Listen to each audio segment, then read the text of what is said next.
bem-vindos à discussão dos nossos casos clínicos e nessa aula de hoje nós abordaremos o tema edema. Vamos dar uma olhada no nosso caso de hoje. Vamos lá, vamos ler esse caso juntos. Então, João, paciente de 54 anos, procurou atendimento médico devido ao aumento progressivo do volume abdominal e inchaço nas pernas nos últimos 3 meses. Ele relatava cansaço frequente, perda de peso não intencional e episódios esporádicos de icterícia. Além disso, sua família notou momentos de confusão mental e esquecimento, o que levou à busca da avaliação médica. João tinha um histórico de etilismo crônico, consumindo álcool diariamente por mais de 20 anos. No exame físico, apresentava icterícia em pele e mucosas, além de pequenos vasos dilatados em forma de estrela no tronco, conhecido como angiomas aracnoides. Suas mãos mostravam um avermelhamento característico na região palmar. O abdômen estava bastante distendido e a percussão foi possível, identificando a presença de líquido livre na cavidade abdominal com sinal de piparote positivo indicando ascite. Nos membros inferiores apresentava edema bilateral de grau 3 em 4, mole e indolor. Durante a avaliação neurológica, João demonstrou um tremor característico chamado de flapping tremor, indicativo de encefalopatia hepática. Na pressão arterial, sua pressão arterial estava ligeiramente reduzida em 100 por 70. A frequência cardíaca normal de 90 batimentos por minuto. Os exames laboratoriais confirmaram o diagnóstico, mostrando então a albumina sérica de João bem reduzida, 2,3, sendo o valor de referência 3,5 a 5, reforçando o papel da hipoalbuminúria, tá? Então, ou seja, ele tem menos albumina no soro, o que explica em parte esse mecanismo, né, da doença.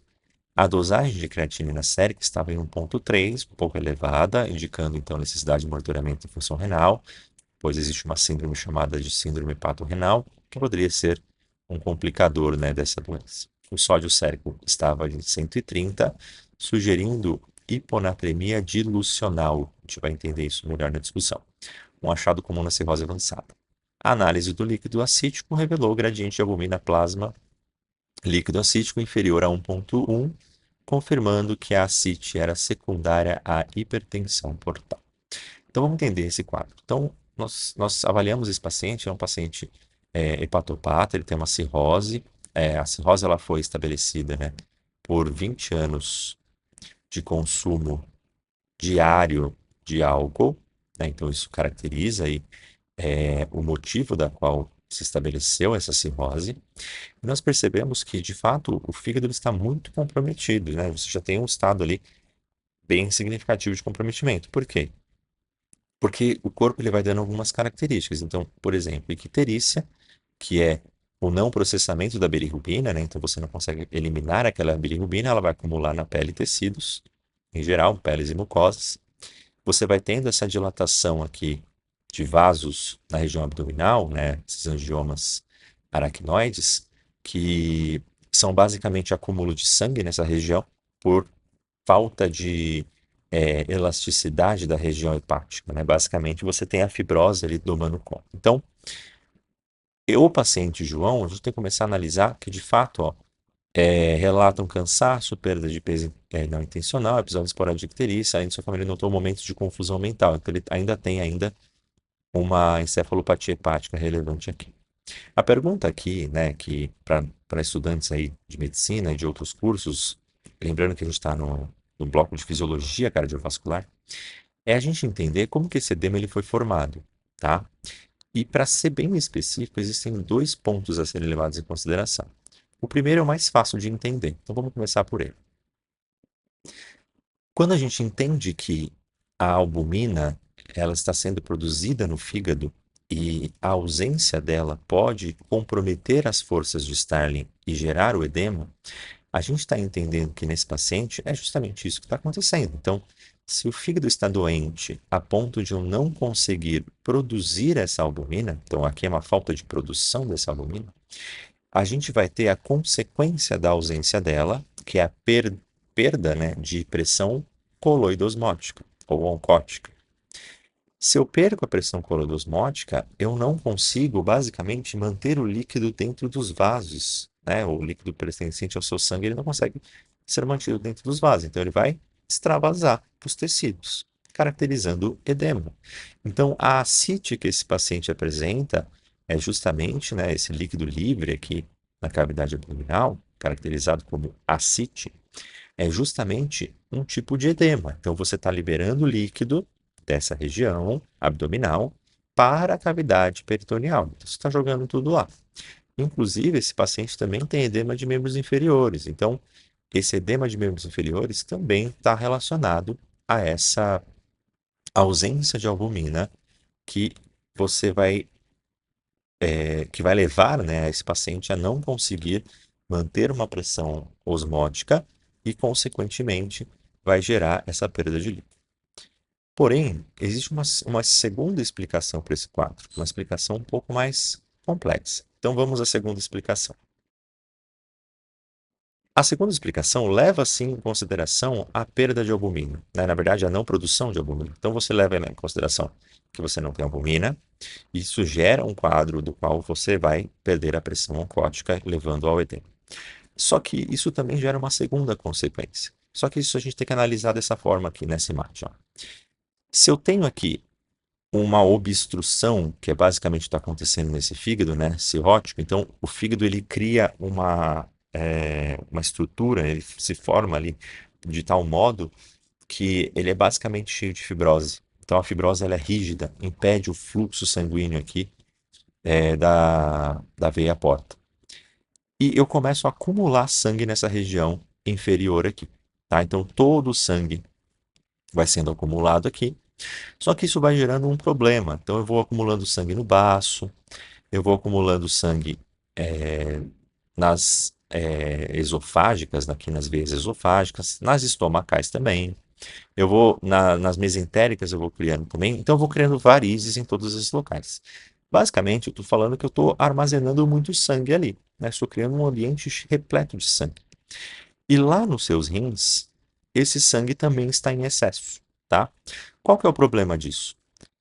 Esse sangue em excesso, pensa que é água aqui em excesso, ele aumenta a diluição do sódio. Ou seja, para o seu rim, eu estou com pouco sódio passando ali. Tá? Então, o seu rim ele tem essa função de percepção, tanto de volume, ele percebe volume de sangue ali, né? Determinando o aumento do volume urinário, ele vai proporcionar isso. Mas o maior estimulador da função renal e dessa propriedade específica de produzir diurese ou não é a quantidade de sódio que eu tenho. Se a gente voltar no nosso caso aqui, ó, vocês vão perceber que eu tenho uma diminuição da concentração de sódio normal do seu paciente, que deveria ser de 135 a 145, está 130. Só que ela é uma representação não real. Por quê? Esse paciente ele não está com pouco sódio, na verdade ele está com muita água. Então existe uma diluição, nesse caso, desses valores aqui. Só que o seu rim, ele de fato não percebe que existe um excesso de água, ele percebe somente a ausência desse sódio. Então ele vai estimular um sistema chamado de sistema renina-angiotensina-aldosterona, que é um sistema que vocês aprenderão num outro momento, mas que é um sistema que tem como característica principal puxar o máximo de sódio que você deveria estar eliminando. Então você puxa de volta para sua circulação. Ao invés de sair na urina, volta para seu sistema vascular. Só que conforme eu tenho o puxar do sódio, a água vem junto. Por quê? Porque o sódio é uma molécula superosmolar. Ela tem uma osmolaridade muito alta. Então, essa osmolaridade alta gera a característica de puxar mais água. Então, vira um ciclo vicioso. Eu estou com acúmulo de água puxando mais água. Então, interessantemente, existem dois perfis para esse quadro aqui. O mais fácil vocês já viram, a albumina, a ausência dela, perco pressão coloidosmótica, perco líquido de dentro dos vasos para fora deles. A segunda explicação é que o excesso de água né, que você está tendo ali desse indivíduo, você está tendo retenção naqueles vasos especificamente, por mais que você esteja perdendo líquido para dentro do tecido, né, você ainda tem bastante vasodilatação, você está tendo ali um princípio de acúmulo de líquido dentro desse vaso. Você tem também a diluição desse sódio e a percepção renal da diluição desse sódio. Então, eu tenho pouco sódio. Se eu tenho pouco sódio, eu preciso capturar mais. Sódio, vocês vão ver que é essencial para um monte de processos. Então, eu preciso manter volume, né? Eu estou perdendo esse volume, mas preciso manter esse volume. Se eu faço isso, eu puxo sódio, puxo água, ou seja, o segundo evento é que a pressão hidrostática desse paciente ele vai subir. Se a pressão hidrostática ela sobe, eu também tenho edema. Tá? Então, aqui é tanto a pressão coloidosmótica baixando por não produção de albumina, quanto a pressão hidrostática se elevando. Tudo bem? Espero que tenham gostado desse caso, tenha ficado claro a explicação do edema, e lembrando que a gente está explicando somente o edema nesse caso. Então, um abraço e até o próximo.